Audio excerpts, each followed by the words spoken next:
Now, I spoke till now as if the Veda is important for India and for the recovery of India. But actually speaking, the Veda may be looked upon as the only document of the ancient times available to the whole humanity. That is to say, if you trace the world history and if you try to find out what was the earliest composition of the earliest stage of humanity, nothing is available to us today except the Veda. This is the only, we can call document, but you can say the only composition which is available to humanity. There were, of course, many other traditions in the ancient times, and there was certainly a great tradition of knowledge.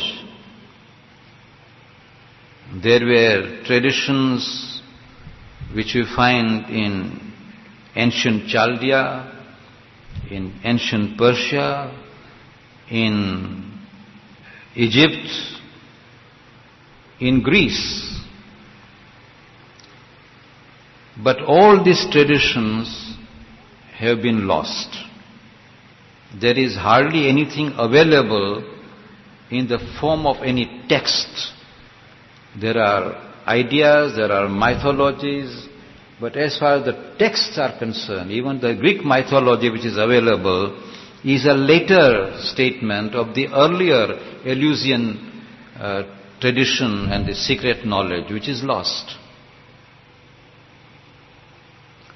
So, if you want to know what was the earliest thought of mankind, and if you want the proof of that earliest document of mankind, we have turned only to the Veda because that is the only document available for the whole humanity.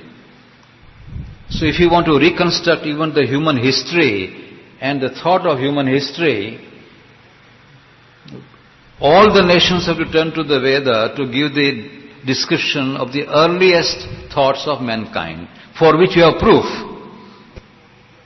And what are proof? Because we must remember that this Vedic text was right from the beginning so much revered in India, obviously because it was considered to be a book of knowledge at that time, whatever we might say in modern times about it.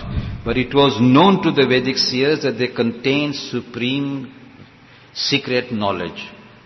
And therefore a tradition had developed in India that this knowledge should never be allowed to be lost.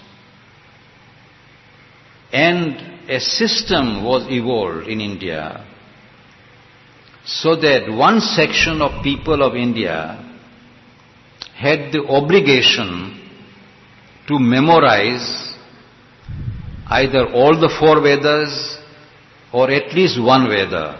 At least one Veda.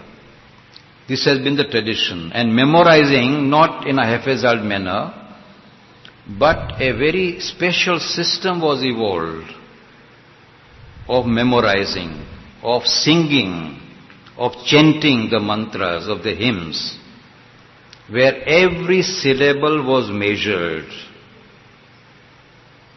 and its place was fixed absolutely. Fortunately, even today, in spite of great losses of many kinds, there are at least 2,000 chanters, singers, who can recite the Veda exactly as it was recited 5,000 years ago. I have myself been in one of the capacities of my governmental work, made a survey in India, and in Andhra Pradesh particularly we have a large number of singers of the Veda, also in different parts of India. And I have tried to record on tape recording some of the chantings of these Vedic recitations so that we can one day hear them even here before us. The speciality of this method of singing is that it is sung in 7 different ways. And all the 7 ways should coincide so that there is no mistake occurring anywhere. All the 7 different methods. And the last method, which is called the Ghanapatha, the method in which you first pronounce the first syllable, then you pronounce the second syllable, then you go back to the first syllable and pronounce again the second, and then pronounce the third, then you go back again to the second and then pronounce the first, and then again you go back to second and third and fourth, and go back to the third and second and first, until you come to the end of a verse, which takes nearly 10 to 15 minutes even to recite one mantra, like Agni Mire Purohitam Yajjasya Deva Mritvijam Hotaram Ratnadatamam. It's a very simple first verse of the Rig Veda.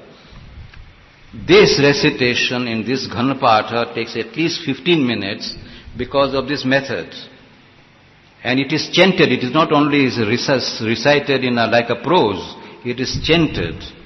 In fact, even the chanting is so wonderful that when you hear the chanting, these repetitions are so beautiful and so marvelous that you would like to go on hearing again and again. Marvelous. And then the whole of Rig Veda, 10,000 verses, if you have to recite in this way, you can imagine what a tremendous feat it would be and how to memorize. And these memorizers remember both ways, in every word, as you move forward and backward. And they have complete memory of it. It is a part of the training, right from the childhood. At the age of 4 or 5, they start memorizing. This is a part of their work. The tradition is so revered that even till today we have at least 2,000 people in India who can recite exactly in the way in which they were recited 5,000 years ago. This is the reason why we have today an accurate text of which there can be no question at all. If anybody doubts that this is not the text, you can just call a singer and ask him to recite in the Ganpat, and every syllable is caught, even today. So that it's not left to the printer's mistakes. The printing came much later. It was, in fact, it was throughout the history of India, it has been an oral tradition. That is why, as Sri Aurobindo says, today we have almost an accurate text of the Veda. And not only of the Veda, this is true also of the Brahmanas and Aranyakas and the Upanishads and many other scriptures. The same method. It is tremendous. What a prodigious memory these Brahmins developed. In any case, there is no dispute about the fact that these Vedic texts are accurate, whether we understand them or not. But on this question there is no doubt that they are the most ancient texts available to mankind. So if human history has to be written correctly, if the thought of human mind has to be written historically, there is no recourse for mankind except to go back to the Veda. So the importance of the Veda is not only for India, but for the whole world. It is the world's earliest text available. And therefore, what the earliest man thought, what he conceived, if you want to find out, we have got to go back to the Veda. Even though they may not be the most ancient, because as Sri Aurobindo says, it is very clear that the Vedas were preceded by a very great civilization, a very powerful stage of civilization. And it was only when that age was declining that it was felt that the fragments of the knowledge of these Vedic seers were put together by a rishi called Vyasa In any case, this is the tradition that there was a great rishi called Vyasa who knew the Vedas in their fullness, and he made an anthology. So these 4 Vedas are not the full text of all that was in that civilization available as the Veda, but this is only an anthology, only selections. It's a miscellany, you might say.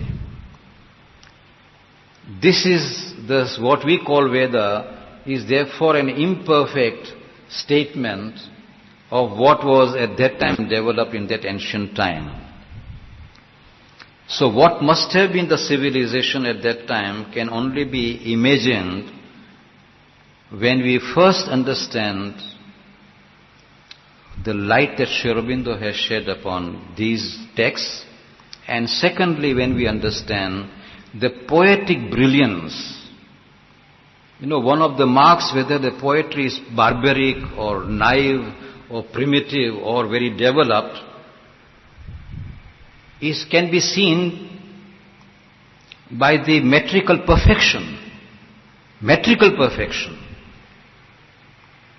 And as Sri Aurobindo remarks, if you read the Veda simply, the rhythms of the Veda, as Sri Aurobindo says, the rhythms of the Veda are like the chariots of the gods.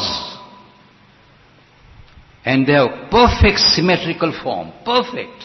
And this is Sri Aurobindo's remark, one who is the greatest poet. It is his tribute to the Vedic rhythms. Perfect symmetrical form that we find in the Veda. So even if you don't understand the meaning of the Veda, even if they are barbaric, at least the poetical form is not barbaric, that is certain. Barbarians could not have produced that kind of symmetrical perfection of the rhythms. It is lyrical in its sublimity. Both the elements of lyricism and epic character, both are present in all the verses of the Veda. As you recite the Vedic verses, actually one should enjoy reciting the Vedic verses, and then you can see, if you know the Sanskrit language, and even if you don't know, but if you simply listen to it, the rhythms, the symmetrical form, the sounds, the ringings of these Vedic verses are so perfect, as Sri Aurobindo says, that you fly on the wings. As you sing these Vedic verses, you feel as if you are flying with your wings. This is the kind of power that the Vedic verses possess.